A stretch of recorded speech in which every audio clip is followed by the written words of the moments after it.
Neil Schaefer joins us now. He's the CEO of PCDA Social, a digital marketing consultancy. Neil, thank you so much for joining us. Thank you for inviting me. Well, quite a few Chinese apps have gone global. We've been talking about WeChat. We heard about Alipay. I know that we can go over across the street to CVS and use that there. And of course, TikTok, this big phenomenon. What are the next big Chinese apps on the horizon, and what will they accomplish?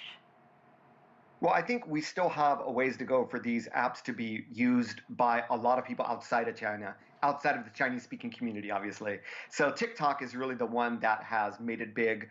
WeChat, we could say, is the most advanced social media application in terms of the technology it has.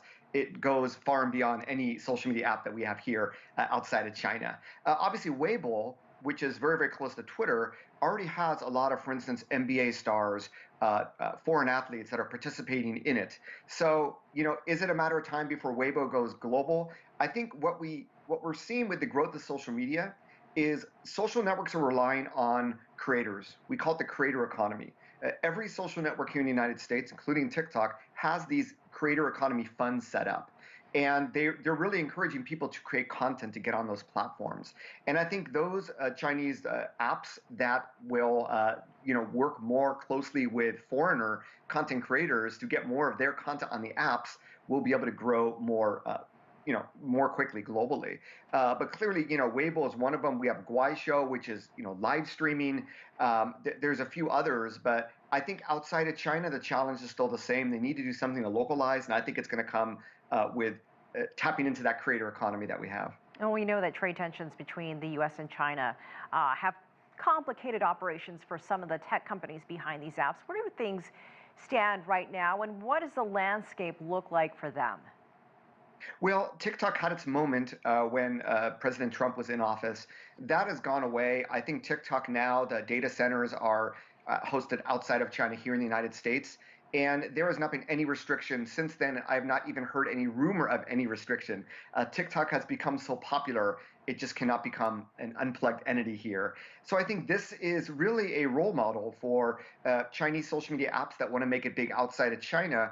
The way that Douyin basically separated TikTok just for outside of China together with its own app inside of China. And I think that when you think of the way that people leverage social media, the user interfaces, it makes sense to sort of separate the app and say, hey, this is made in China, but this is for overseas, and we're going to host our data centers, and we're going to completely localize this outside of the country. And I think if other apps follow the TikTok model, I don't think there's going to be any issue. Obviously, there's lots of competition, but that being said, Ukraine and what's going on there has definitely created a more political environment. So I do think over the next few months, that might change slightly. But until that situation gets worse, I'd say right now there's still plenty of opportunity. So you touched on entertainment, and of course, we've been seeing convenience. How are apps changing and making our lives easier? And is that a major inspiration behind all of the companies trying to create the next big app? Well, I think what we're seeing is the influence of the media has gone to the people rather than to big business and brands.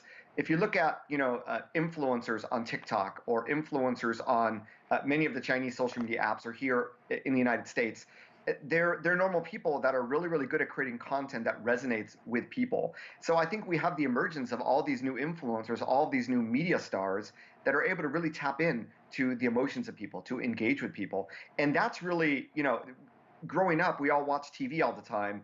The kids these days, TikTok is their TV. They can scroll from screen to screen for hours and hours.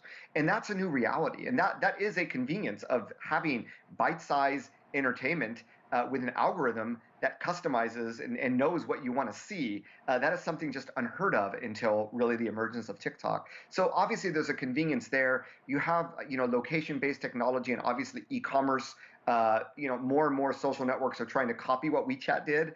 You have, shoppable pins on Pinterest, shoppable posts on Instagram, trying to make it so that when you see something in the app, you can immediately purchase it, the whole e-commerce. And Amazon is doing the same thing. They're starting live streaming with influencers. I think, once again, mimicking what's very popular in China, but trying to get influencers to do live streaming on the Amazon platform so that one can just buy the product right there as the influencer is displaying it.